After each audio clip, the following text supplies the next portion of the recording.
चुनाव गर्म है, थोड़ा चुनाव पे बात करते हैं।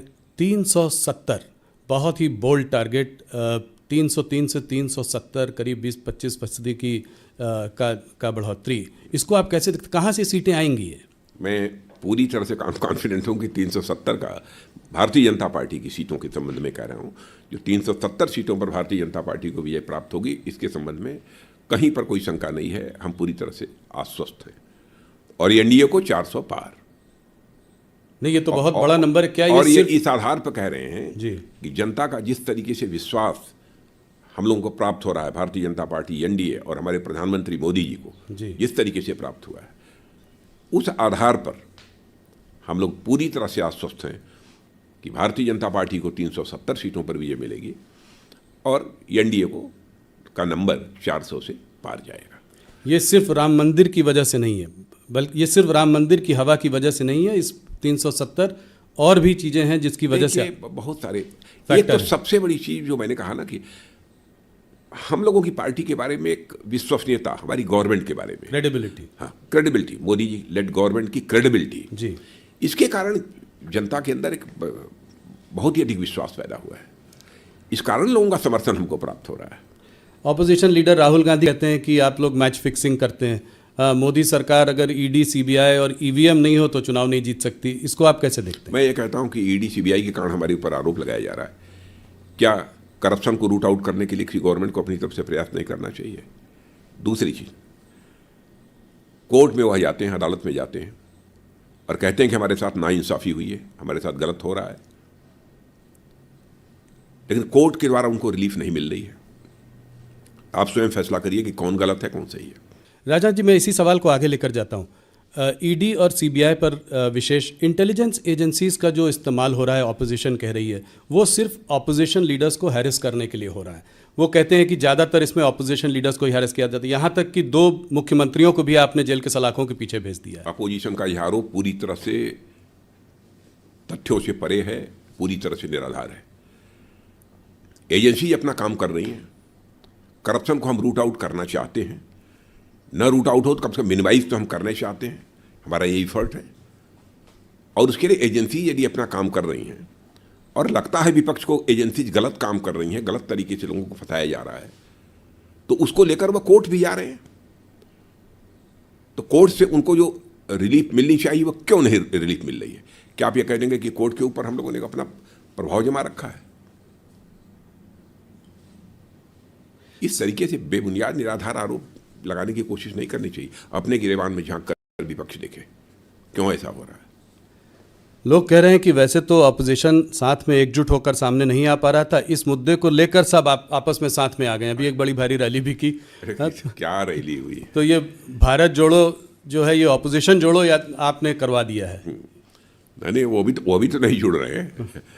अभी भी आपको लगता है कि नहीं जुड़ पा रहे हैं? इसका चुनाव पर क्या असर पड़ेगा? आपको लगता है कि ये पार्टियां, देखिए, हम लोग भी चाहते हैं स्वस्थ लोकतांत्रिक व्यवस्था में एक सकारात्मक सोच का एक प्रभावी प्रतिपक्ष होना चाहिए, लेकिन ये प्रतिपक्ष अपनी भूमिका निभा ही नहीं पा रहा है। जो प्रभावी भूमिका इनकी होनी चाहिए उसे नहीं कर पा रहे हैं। इसके लिए वे जिम्मेदार हैं। इसके लिए रिस्पॉन्सिबिलिटी हमारे ऊपर नहीं फिक्स की जानी चाहिए। ये मुख्यमंत्रियों की अरेस्ट को लेकर, केजरीवाल जी की अरेस्ट को लेकर यूनाइटेड नेशंस ने भी कहा है कि देश में चुनाव फ्री और फेयर होने चाहिए। हमारे देश में चुनाव फ्री और फेयर, इस पर आपकी क्या? नहीं, यूनाइटेड नेशन कौन होता है हमारे बारे में कहने वाला? फ्री एंड फेयर होने चाहिए। उसके पहले भी फ्री एंड फेयर इलेक्शन हुए थे। ये कहाँ से बात आ गई? अच्छा, मान लिया कि एजेंसी ने गलत गिरफ्तार किया, चीफ मिनिस्टर को, डिप्टी चीफ मिनिस्टर, किसी को गिरफ्तार किया, तो कोर्ट के द्वारा राहत क्यों नहीं मिल पा रही है? कोर्ट के द्वारा उनको क्यों नहीं जमानत होती है? कोर्ट के द्वारा क्यों नहीं रिहा कर दिए जाते हैं? जी, काफ़ी सारे नेता जो हैं काफ़ी समय से जेल के पीछे हैं, मगर संजय सिंह को अभी जो है मैं राहुल जी 6 महीने के बाद। राहुल जी, आप ये बतलाइए जी, हम लोगों को क्या करना चाहिए जेल में? क्या करें इसके लिए? हमारी सरकार को क्या करना चाहिए? जो भी उनके ऊपर आरोप लगे हैं, हम कह दें कि सारे आरोप बेबुनियाद हैं, निराधार हैं। हम एजेंसीज के ऊपर प्रेशर बिल्डअप करें? क्या करना चाहिए हमको? वो कह रहे हैं कि टाइमिंग कुछ इलेक्शन के पहले ज़्यादा जो है कार्यवाही हो रही है ऑपोजिशन लीडर्स के। इतनी जल्दी क्या थी, थोड़े दिन इलेक्शन तक रुक देखिए, सकते आपको थे। भी जानकारी होगी, दिल्ली के मामले में लगभग वर्षों पहले से ही इसकी जांच चल रही है जी। और उसके परिणाम स्वरूप यह सब सारी चीज़ें हो रही हैं। और फिर से मैं अपनी बात को दोहराना चाहता हूँ, यदि एजेंसी ने गलत किया है, सरकार का कोई लेना देना नहीं, एजेंसी ने यदि गलत किया है तो लोगों को कोर्ट से रिलीफ मिलनी चाहिए जी। यदि गलत आरोप चस्पा किए होंगे एजेंसी ने तो उन्हें राहत मिलनी चाहिए, लेकिन राहत भी नहीं मिल रही है अदालत। ज़्यादातर नेताओं को नहीं मिली है। संजय सिंह को राहत मिली है 6 महीने के बाद, ईडी ने अपना केस विड्रॉ कर लिया। क्या लगता है आपको इससे कुछ ऑपोजिशन को बूस्ट मिलेगा, सब एकजुट होकर फिर हल्ला करेंगे? हमारे पास इतना समय नहीं है कि हम इन सब चीज़ों का आकलन करेंगे, कितना उनको इसको बूस्ट मिलेगा, कितनी ताकत मिलेगी। इस समय एक सकारात्मक सोच के आधार पर हम अपने एनडीए को पूरी तरह से मजबूत बना रहे हैं और उसके आधार पर हम अपने लक्ष्य को हासिल करना चाहते हैं। राजा जी, एक सवाल इसी से जुड़ा हुआ और ऑपोजिशन का मानना यह है, कहना यह है कि जो लीडर्स जो है पहले कांग्रेस में थे या कोई और पार्टी में थे, जब वो दल बदल कर बीजेपी में आ गए, ऐसे लीडर्स के खिलाफ जो है केसेस ड्रॉप कर दिए। इनफैक्ट अभी एक न्यूज़पेपर ने एक बड़ी रिपोर्ट भी छापी थी, उन्होंने कहा 25 लोगों ने जिन्होंने बीजेपी को ज्वाइन किया, उसमें से 23 लोगों के या तो केस को ठंडे बस्ते में डाल दिया है और या 2 लोगों के तो खिलाफ केस को ड्रॉप भी कर दिया। आप जानते हैं मैं किन लीडर्स की बात कर रहा हूं। कोई इंक्वायरी चलती रहती है तो उसमें बहुत ऐसे भी मामले होते हैं जिनमें कि उसमें जिसको क्या करने क्लोजर रिपोर्ट जी, वह लगाने की आवश्यकता कभी पड़ती है, एजेंसीज को ही पड़ती है। यदि उनके पास पूरे प्रमाण भी उपलब्ध नहीं हो पाते हैं तो कुछ केसों में किया होगा। पर आप ये कह रहे हैं कि जो बड़े लीडर्स जो आपके साथ आए हैं, अगर ज़रूरत पड़ेगी तो उनके अगेंस्ट केस खुले रहेंगे, ये चलते रहेंगे? एजेंसीज को जो अपना काम करना है एजेंसीज करती रहेंगी। वो इंडिपेंडेंट है? बिल्कुल इंडिपेंडेंट है, उनके ऊपर हम लोगों का कोई दबाव नहीं है। सरकार का कोई दबाव नहीं? कोई दबाव नहीं और ना हम दबाव डालेंगे। जी।